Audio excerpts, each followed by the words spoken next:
Everyone is here. Bom dias. Tudo bem?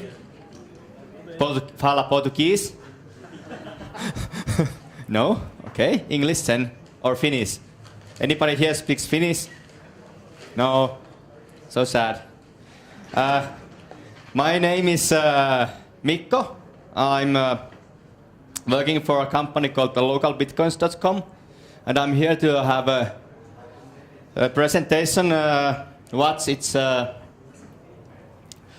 is to work with money in Python and how our company is working, and it's a little bit like crisscross of software development and company practices and all this Bitcoin revolution. So bear with me if you don't care about the stuff I'm talking.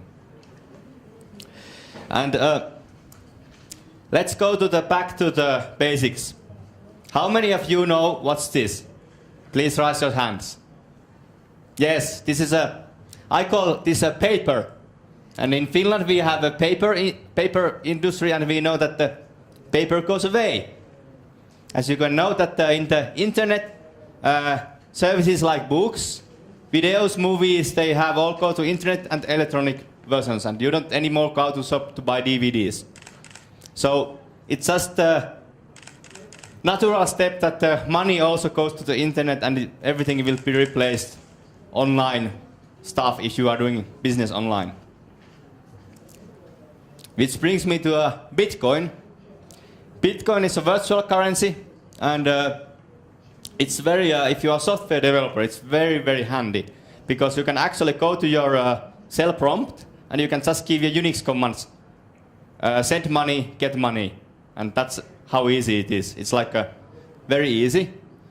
The other thing, it works everywhere. For example, I had a friend from Australia who tried to book flights in Brazil. He actually booked the flights, but they had cancelled the flights because they couldn't process Australian credit card payments. That kind of things don't happen with Bitcoin. Also, if you are dealing with credit card payments, it's very common that you are accepting money from a stolen credit cards, and it's actually the merchant who is it's the shop owner who is going to need to pay all the costs. It's never the credit card owner who is losing his credit card and he always gets the money back. But it's the merchant who is taking the payment. Also, with the Bitcoin, it's more or less inflation safe. If you compare it to Argentinian peso, anyone from Argentina? So you know that the Argentinian peso is going like this, and the Bitcoin is going like this too, but it's almost the same. So it actually makes more sense to have Bitcoins than pesos. And the other one is that you are in the control of money. What happened in Cyprus, in Europe, that the government just came in and took all money from your bank account. It can't happen with Bitcoin because you are in control of your private keys, how to make transactions. And this is how Bitcoin economy works.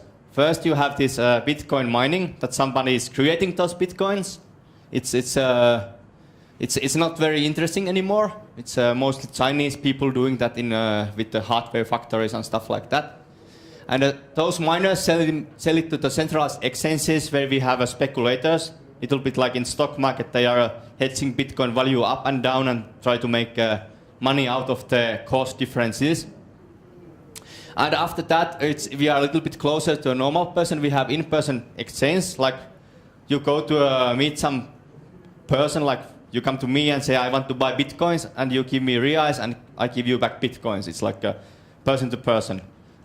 And then when you have those Bitcoins, you can go to online and buy some books or movies or whatever with them. I could say that you could buy drugs, sex and rock and roll with Bitcoins, but let's say that you can buy domains and virtual private servers and stuff like that. So it sounds more legal. And if you want to build your own service where you're accepting money, we have a Django project which you can use. And if you want to know more about this, you can just come to and knock me, and I will explain you how it works. But I don't want to go into technical details in this presentation. And then this is our website I'm working right now. We have 10,000 Actually, that's wrong. It's 10,000 visitors per day, 500 new users per day, and about 350,000 US dollars goes through the website every day.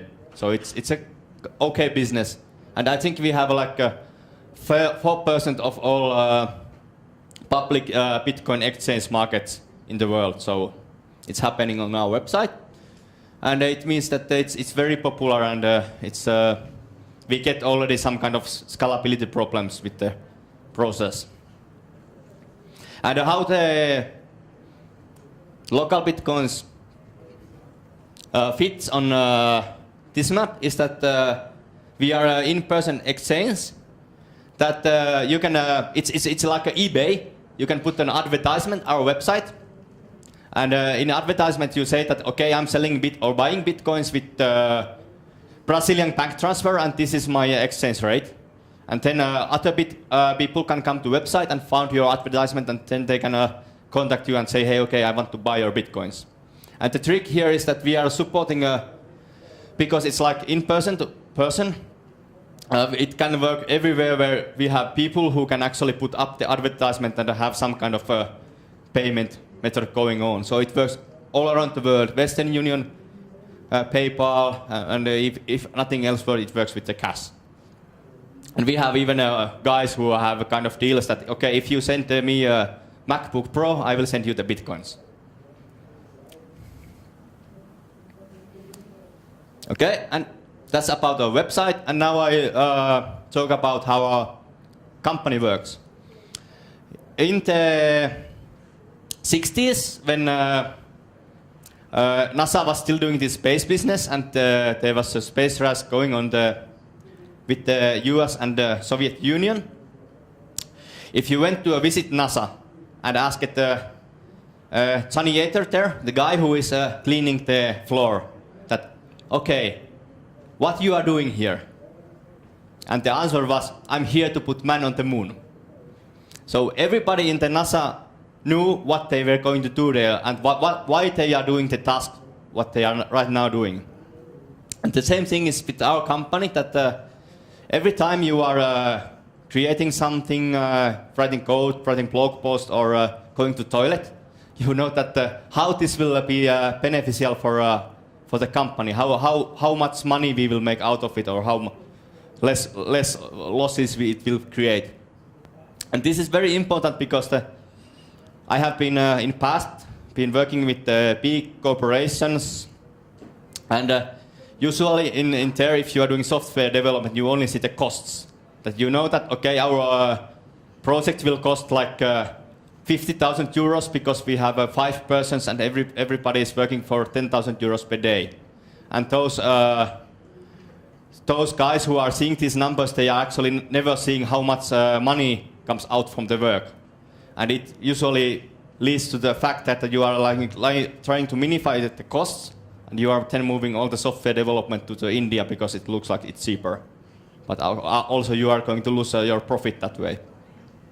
So it's very important that everybody in your company knows where the money comes from and how it's feeding you. Then in Finland we have a company who is doing taxi business. And if you go to work for this company, and it doesn't really matter what you are going to do. If you are building a website or if you are going to be the CEO of this company, the rule is that for first 2 weeks you are going to drive a taxi. So you are putting the taxi man hat on, and you are just going to do the very, very basic work, what the business is all about.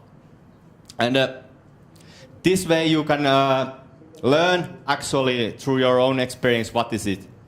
And in Microsoft, they have the saying that when you are working with the Microsoft, you are eating your own dog food, because you need to use the Microsoft tools your own company is making.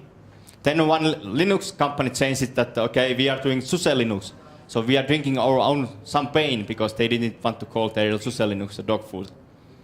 But in our company, we call that we are eating our own dog shit. It's so the code we are writing is so awful that it feels like sometimes that And that's when you are creating a feature, you must be also be using that feature in some point of future yourself too.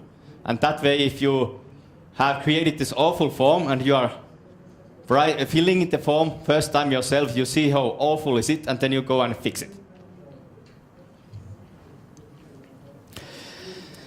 And other one is just do it, because usually if you are planning something and you are making careful plans and then you are actually executing those plans, they are not probably what's going to happen is not probably what you were planning in the first place, and then you need to go to a drawing board back again. So our philosophy is that we just do some crap, then we put it out, and then we if it's crap, and it always is, then we fix it later and see how it goes, because of it doesn't really make sense to prepare everything perfectly beforehand. You are losing time, and your users are waiting, and so on. So we just put it out, and then we will see what happens, and we will fix it later. We are not really worried about like Chinese and Japanese people that, okay, I made a failure, and then you take this katana and a seppuku. So it makes more sense to just try it, and then you fail, and then you fix it.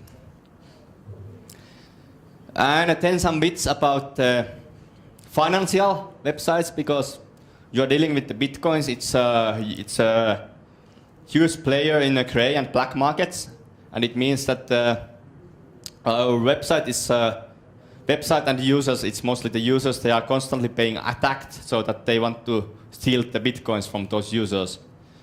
And it's a really pain in the ass when the Russian hackers are trying to attack your website every day. So first of all, I want to say that the first rule is that use Python. Because if our founder would have been using PHP, we would be already out of business, because the site would be hacked like 50 times. Or if he would be using something like a Java or a Microsoft C#, we would be still like writing the service, and it wouldn't have been launched yet. So Python is actually the key that why we are still business. Other one is it's really a simple thing. I'm not sure if anybody knows this. It's I can show it. It's it's an app. It's called the Google Authenticator, and if you probably won't see, but there's a timer going on, and for every 1 minute you get a new code. And when you log into the website, you need to give this code, which is unique for that moment of time. And this kind of simple thing, it's a free, and this is not like it's an open algorithm, and it's a standard and stuff. So it's not anything Google specific. It's very easy to integrate on your website. And when you put that there, you can be sure that you get rid of all these password hacking problems, that someone has a stolen password and then they go there and steal our bitcoins and so on. And I know even in some countries we have a huge problem with the fact that in UK, Australia, and German, when you have online banking, you are dealing with your real money. You don't have a two-factor authentication. You have just like a username and a PIN code. And you can access all the bank account with that information. And of course, it's a problem, because we have Windows users, and their computers get compromised with malware, which means that the hacker gets in the computer, it has a total bank account access, and then they are trying to convert those monies to Bitcoin, so that they can actually move the Bitcoin somewhere else. And it's very sad, because banks are really not caring about the user security, and it's always the poor customer who is losing their money. But if you are using two-factor authentication, there's no problem with this kind of malware or whatever. And one is also it's called Apache mod called fail to ban. It protects your websites against brute force attacks. Like someone is trying to log into your website 1,000 times with certain username, it will stop it after 5 attempts or so. And it's very easy to install on Apache or Nginx, and it's very easy to install your integrate to your services like a Plone or Django.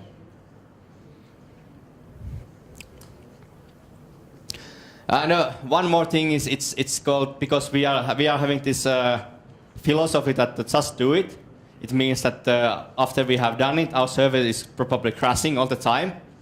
So we are using a Python tool called Sentry, which is a logging server. So we are not using the file logs, but all the exceptions and all the log messages will go to the Sentry website, and it performs a basic analysis for it, and it actually shows you what are the critical errors which happens like all the time and preventing users to do stuff, and what are like just happening sometimes once in a week. And it means that when you deploy a new change on the website, you go to see the Sentry and see if any errors start to happen there. And if there happens, then we just fix it quickly and deploy again. And that's about it. I think I can. Yeah, we are hiring freelancers. We want to have people who are working with the Django and Python. We have a lot of our business is growing fast, and we don't have enough time to fix all little bugs in all open source projects we are doing. So we hope that we could find people who can be reliable freelancers. It doesn't really matter where you are. We can pay you with Bitcoins, and we can just point you a little tasks which you can do. You don't need to be even full time. So please come to KnockMe if you want to any money. And then if you are Bitcoin enthusiastic, we can try to promote Bitcoin globally. So if you want to bring Bitcoin to your own country, we can help you with there. And also, of course, if you want to have some Bitcoins now, I can sell you them. Just come to KnockMe later, and I will give you, so you can try them out. Okay, I think that's about it. And now we have probably a lot of time for the questions. Any questions? Yes, please. I'm trying to summarize the talk. So when you're saying that if you want to make money with Python, you can just build an exchange system for Bitcoins. That's one way. Yeah, that's one way also. But yeah, it's yeah, you can summarize it that way. there are two other ways, but that's the yeah, no, I think it's more like point of the talk is that you need to have what kind of company culture you need to be there behind that you can actually make a profitable business. I hope that's the talk. Other questions?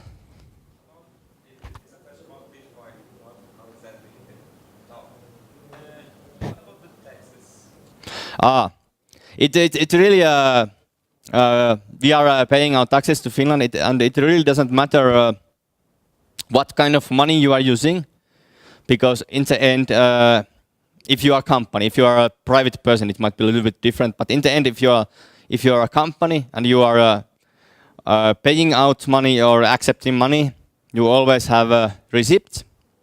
And if you don't have a receipt, you are cheating your taxman, and then you will go to jail.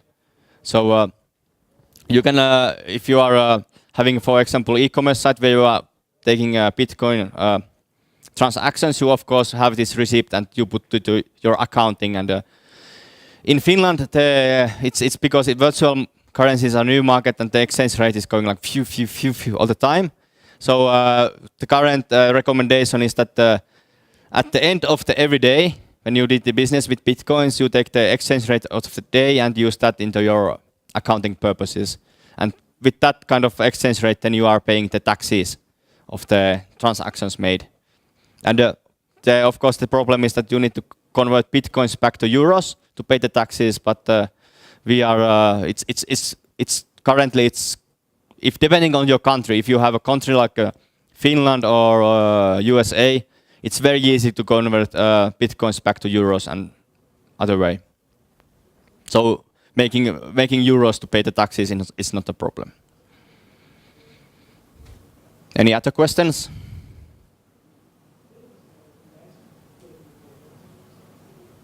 Please. Trying to make the question. I'm trying to think what I want to say about the exchange going up and down. I worry about that a little bit because Bitcoin looks a bit more abstract than the money that you're selling, something like that. And some years later, there were a lot of services that give you points for doing things, and you trade the points for products. Like if you have 10 points, you can get a DVD. Mm. But a while later, when more users come in, it gets more easier to get points. Now instead of 10 points for DVD, you have to give 40,000 points for the same DVD. Yeah. And is there a risk of this happening to Bitcoin? It going too far the exchange because it's more abstract the way you can get points. Yeah, I think there are two parts in this question. First is that how you set the price of certain service or product, and the rule is that you never use Bitcoins for pricing because the exchange rate is going like this, but you base your prices for euros and dollars for now. So when you are buying something and even if the daily Bitcoin rates changes, as a merchant, you will always get the same amount of Bitcoins. You have to set the price of the sales and products to the real currency. Yeah, yeah. And other part of this question is that Bitcoin is so-called inflation safe storage of value. That unlike what could be a good example, like United States dollars. So when the United States needs more dollars, they will just print more out, and it means that the value of dollar compared to the service is going down. So the people are losing the value of the money they have on their bank account because it's inflating. But in Bitcoin, it's actually built in the protocol itself, how fast and how much Bitcoins you can have in circulation. So more Bitcoin mining comes to the network.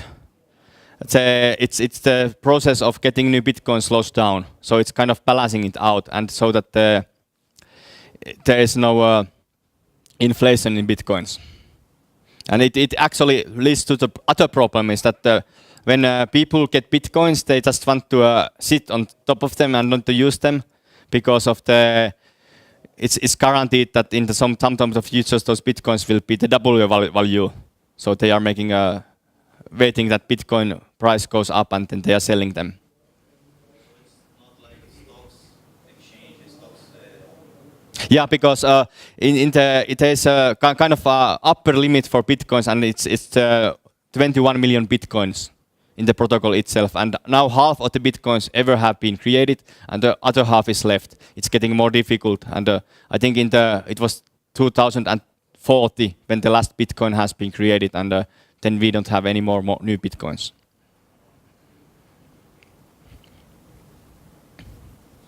Yeah. Who sets the exchange rate of the Bitcoin? It's you. When you are selling or buying the Bitcoins, you can say that I want to have 5,000 euros per one Bitcoin. But it means that no one probably will come to buy your Bitcoin. So basically what happens right now, we have so-called centralized exchanges, which more like a stock markets.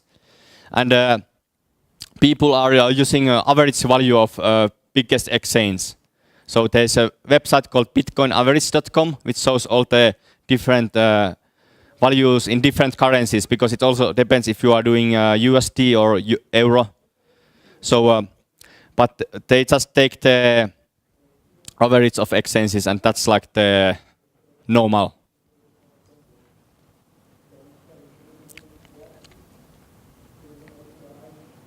Any more? Okay, I think you can.